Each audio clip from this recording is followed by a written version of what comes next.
but it was to a great star. It was a while before.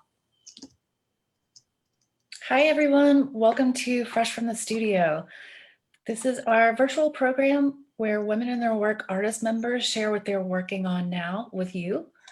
Today, we'll hear from 3 artists, Dolphin Brown, Valerie Fowler, and Lydia Garcia. We'll begin with Dolphin Brown. She'll share her 3-screen installation called Driftwood and a 16 mini-screen installation for the Eternity.0 series. Lydia Garcia will present new work exploring organic sculpture with natural inks using a resin alternative. And then Valerie Fowler will share a series of oil paintings honoring the natural world.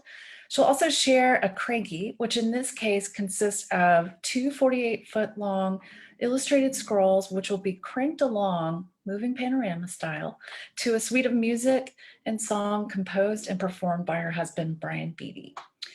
The way it works, each artist will have 10 minutes to present their work. At the end of the presentations, we'll open it up to questions and comments for all the artists. During the presentations, please feel free to chat any questions or comments into the chat box. And then we'll move into breakout rooms where you can say hello and talk directly to the artist. The breakout rooms will be open for about 10 minutes, and then we'll come back together and wrap up and share any upcoming programs that you have and that we have at Women in Their Work. So let's start with Dolphin. Thanks, Diane. Hi, everybody. I'm Elle Dolphin Brown. I've been a video artist for about 30 years now. Recently got back into it in the last year and wanted to kind of share my process of how I got to my latest piece. So let's jump over to my other screen. Okay, so my newest piece is Portals, and that's this piece right here. These 4 pieces work together, and if I can get the remote to turn on the volume.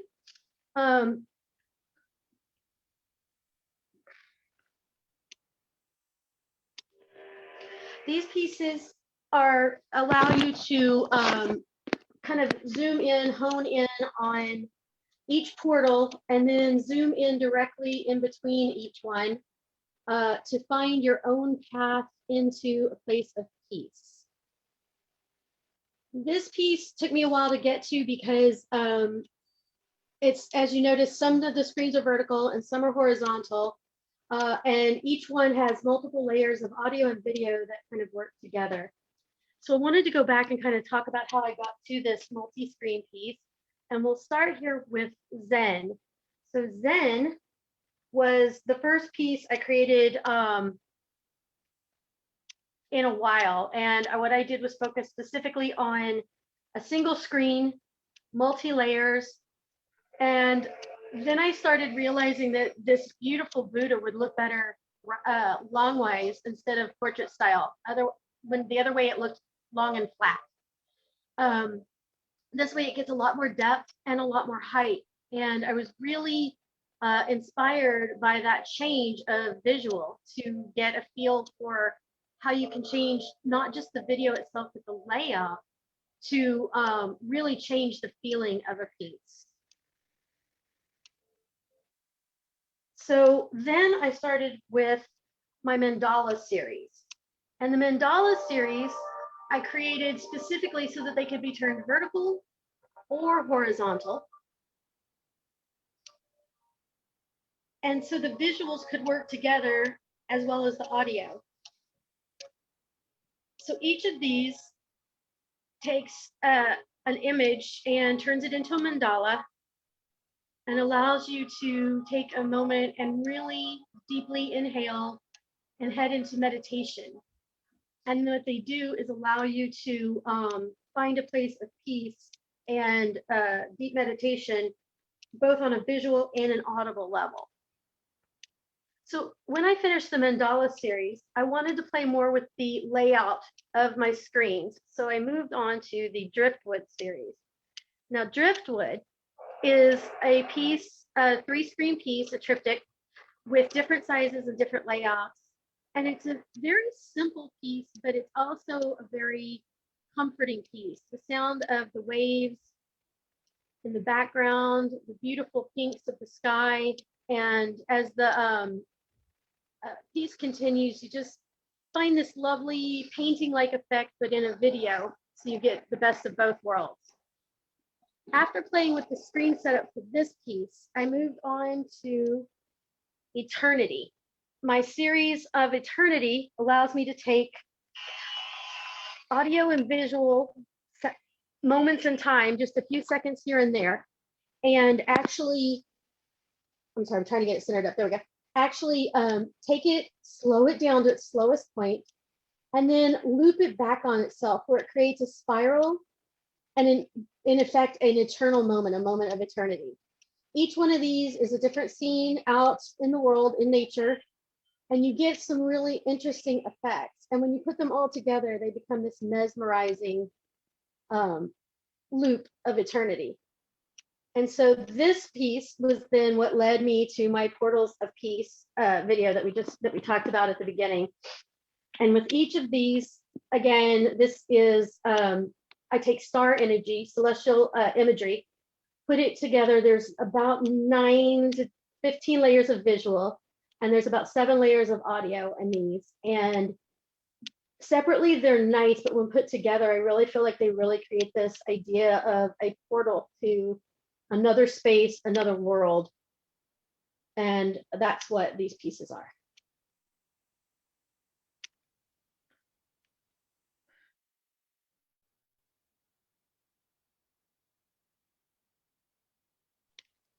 Someone just asked if these were placed in digital frames. Some of these are actually digital photo frames, and some of them are TVs.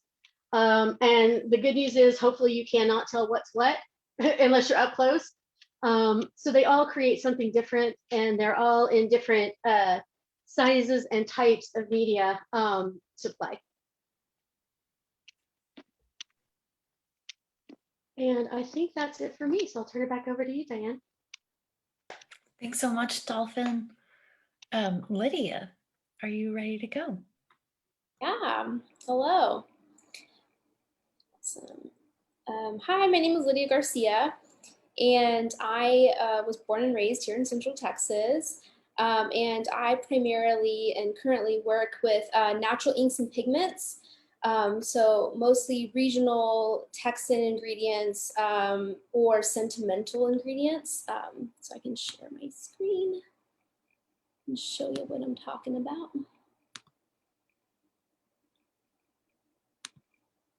So this is an example of an earth pigment that I use. This is from on the way to Houston off Highway 71. There's really gorgeous dirt and clay that I've been obsessed with for years, and finally raced the sun one afternoon to go gather that. I didn't quite know where it was, so it was kind of an adventure with my partner to just go and try and find this area that I'd been looking at for years.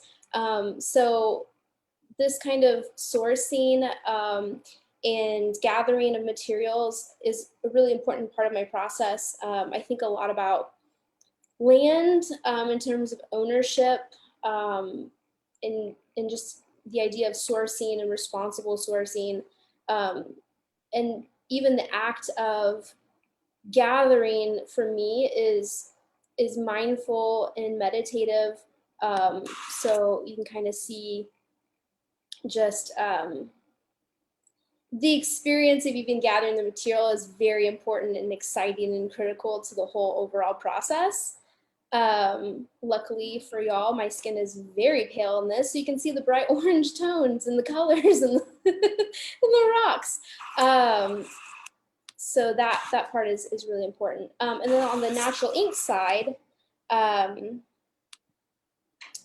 I gather, try and gather native Texas ingredients. And so this is an example of that. So for pokeberry, this is from Laguna Gloria. And so you can see just from start to finish, the gorgeous tree that it comes from the poke tree. I'm probably even saying that wrong. I don't know. I've just been reading about this for a couple years.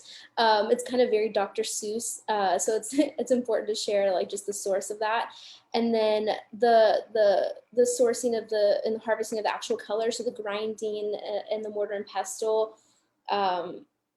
You know, it's very ritual and meditative, and I often take videos of myself doing this. And then down to the actual abstract paintings on paper. This is actually a photo from the kind of mini residency I did with Crit Group in 2020. My participation in that was going in once a week, gather materials, or even cooking up materials at Grey Duck, and then applying those and creating work. So that gave me a chance to really show how that process is incredibly important. And just you can kind of see how that played out. The pieces of paper and the canvas and the substrates are all notes in my process. So kind of much like a scientific journal or a sketchbook. I've kind of really embraced the idea that instead of the painting on the wall, they're really just moments in time and notes in the process. So I'm particularly obsessed with the test strips that come out from ink making. So there's paper, there's coffee filters, there's fabric pieces. So we're just testing all the things. And I feel like I've kind of gotten my bachelor or master's in chemistry at this point.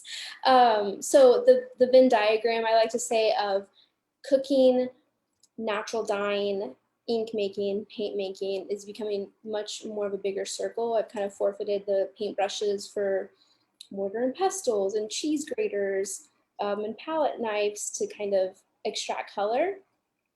And then another part of the process is arranging these kind of materials in the studio and just having moments with them and kind of letting them lead the way, so to speak.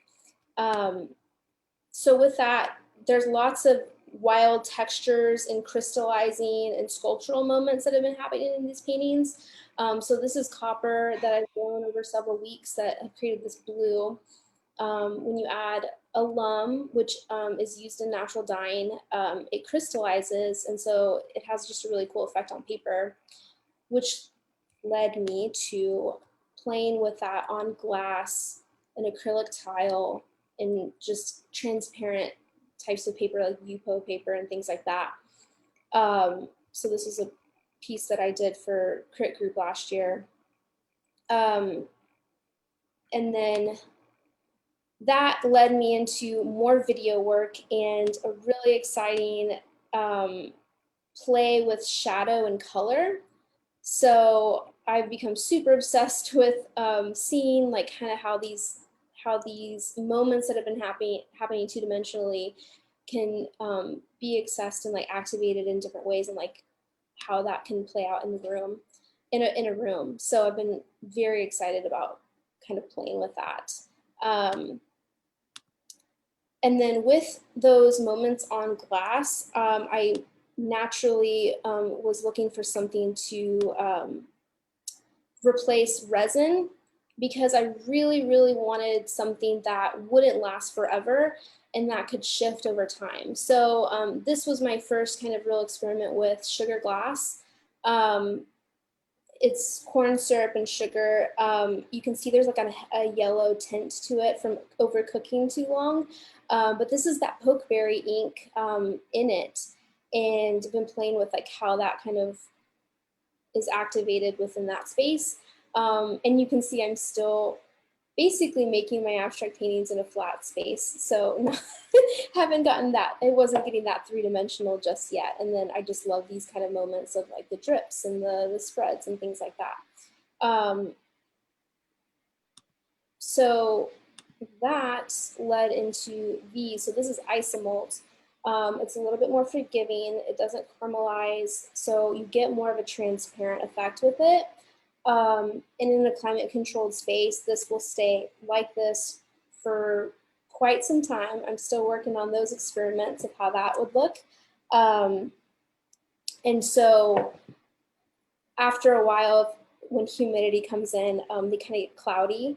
But at the same time, these are rose petals that didn't do too much exciting anything in this moment. But on the right, I can't tell if you can see my arrow. But when left outside in the humidity, they bled. Each of those pieces bled color into that sculpture. And so that was super exciting experience and a great like next step in this process. So I'm really excited about exploring these further, playing with scale and quantity. So these material studies have been really exciting. And I'm not sure if I'm going over my time, so just ping me or yell at me when that happens. But yeah, you can see an example of how this is very clear to start. And I'm like, oh, look at the shadow. I'm very excited about that. So the blue here is copper. These are rose petals from my partner, just kind of dried over time and shared like that. So that's kind of an example of that. And then true to my process in the studio of arranging and just experimenting, this is a video of just me kind of like just arranging and playing and seeing kind of what comes out of it. So again, this process is just as important to me as the finished product. But with this, oddly enough, with these pours and these sculptures, I feel I have much more control over the end product, and I'm much more fascinated with the end product than I was with the 2D restrictive pieces. So I think that's it on that of the shared screen. Let me try and stop. Let's see. Oh, there we go. Let me learn how to work Zoom again. Yeah, so that's pretty much it on that. Well, thank you so much. And now up is Valerie Fowler. Hi. Thank you, Diane, and thank you to Women in Their Work for having me. My name is Valerie Fowler. Welcome to my studio. I'm a painter and illustrator, and my subject matter is inspired by nature. I've been an artist all my life, but my interest in nature as subject matter began because I'm also a gardener. As an artist, I am, of course, inspired by the sheer beauty of nature, but as a gardener, I get to have my hands in dirt a lot. And that's led me to think about smaller things, about the infinite unknowns of what I can't readily view with my own eyes, microorganisms, delicate balances of chemistry and weather, and also the exploitation of natural resources by humans. The important work that goes on below our Earth's surface has become a source of wonder and contemplation. I think of the infinite quantity of unknown human knowledge and the humility necessary for humans to keep on learning. This idea of the infinite unknown has become creatively freeing for me. And I've given in to my intuition about the power of the natural world, and that has created space for my imagination to thrive. I want to see beyond the obvious beauty in nature and create and react with vulnerability to its complexities. I try to maintain an open awareness of nature. In it, I see allegorical stories or parallels to my own existence as a natural being on Earth.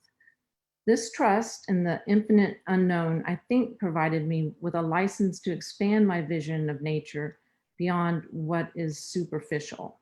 So my artwork is never just an attempt to portray natural beauty. Although I'm surely seduced by it, my work is emotional, allegorical, sometimes spiritual, and as beautifully serious as I can make it.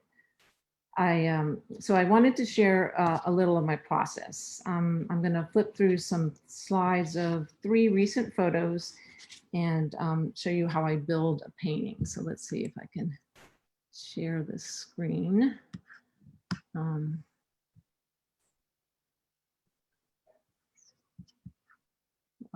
There we go. Okay.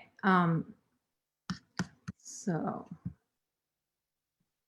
the first painting is called She Will Have Her Way With You. It's 60 by 72 inches oil on canvas.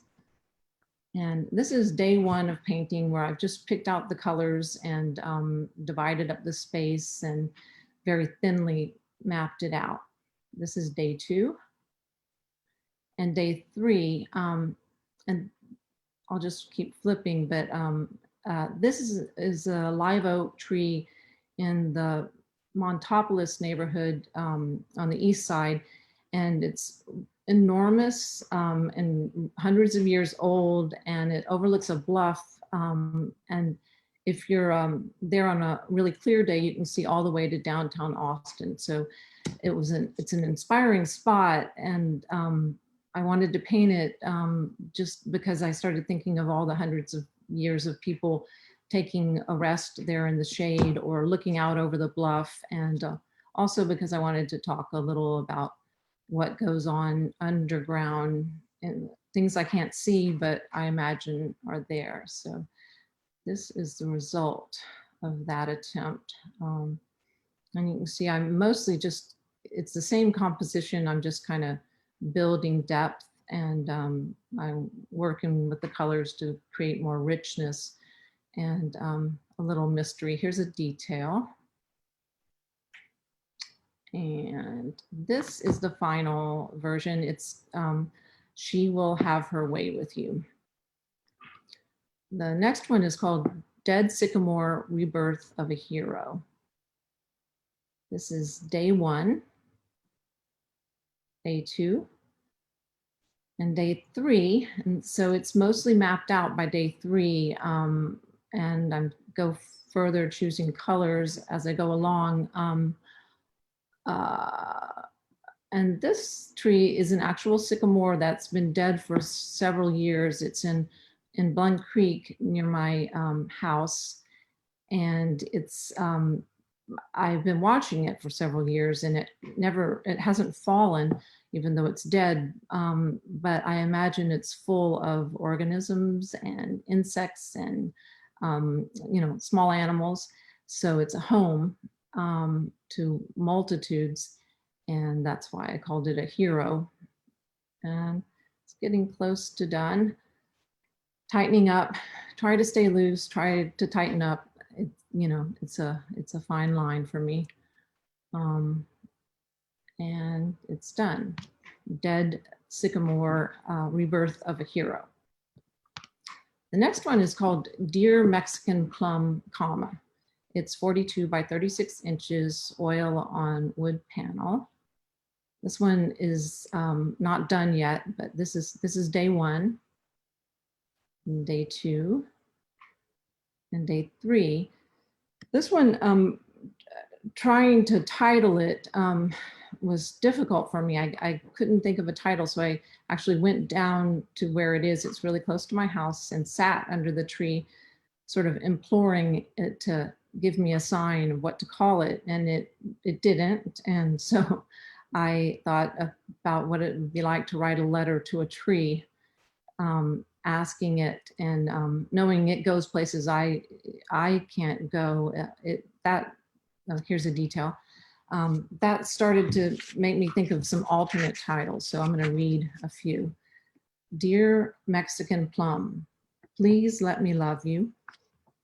Dear Mexican Plum, you will not be underestimated. Dear Mexican Plum, please send a message. Dear Mexican Plum, you are stronger than you look. So it's not done yet. Here's another detail, but it will be in maybe a week or two. So this is as far as I've gotten.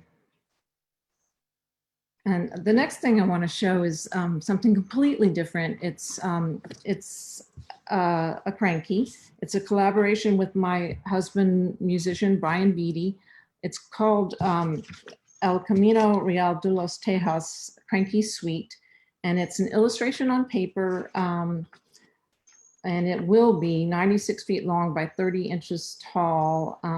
And it's the music is a mini musical of songs describing the journey back and forth in time along Texas's Camino Real, beginning on the Texas-Mexico border at the Rio Grande and continuing following the historic trail all the way to Los Adayas, Louisiana.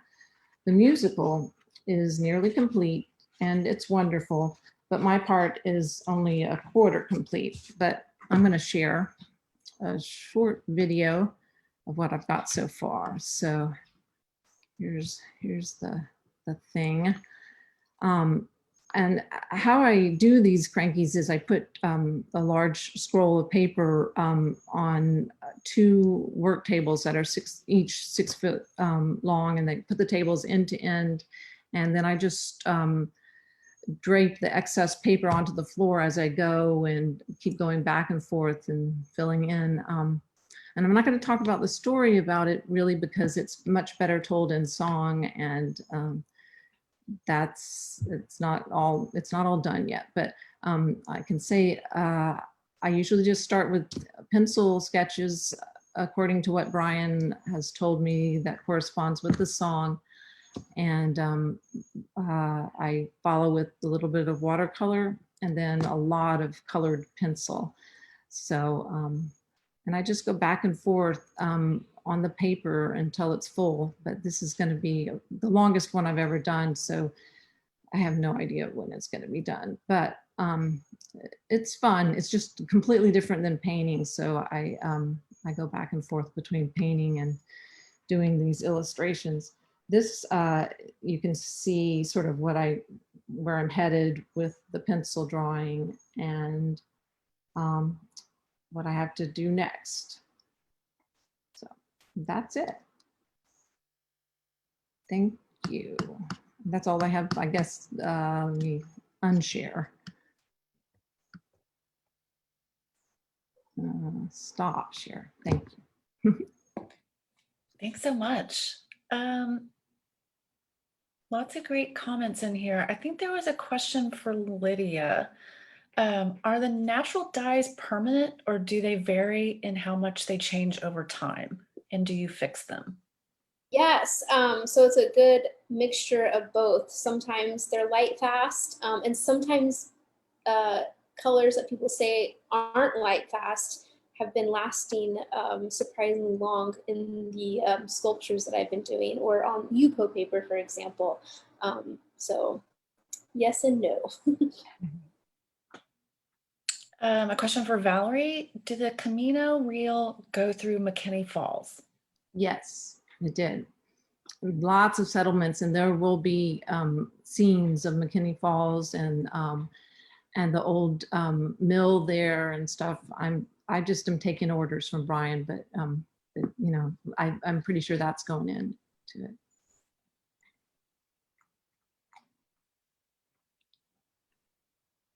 Are there any more questions before we break out into the artist rooms?